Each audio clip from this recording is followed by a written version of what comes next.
বাংলার যা পরিস্থিতি শুরু হয়েছে, বাংলায় যা প্রশাসন এটা এদের বোঝা উচিত।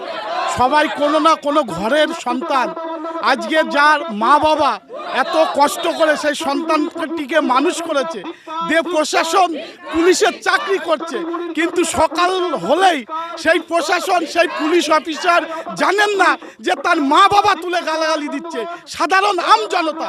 এইটা আমরা ধিক্কার জানাই।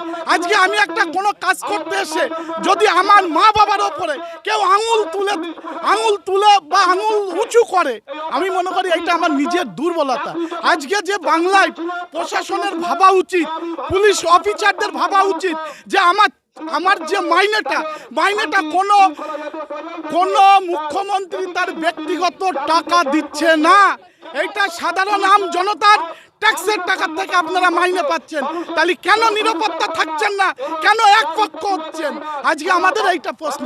আজকে বাংলায় যেভাবে আজকে নারী নির্যাতন হচ্ছে, আজকে যেভাবে গণধর্ষণ হচ্ছে, এর জন্য দায়ী পুলিশ প্রশাসন এবং এই পুলিশ মন্ত্রী।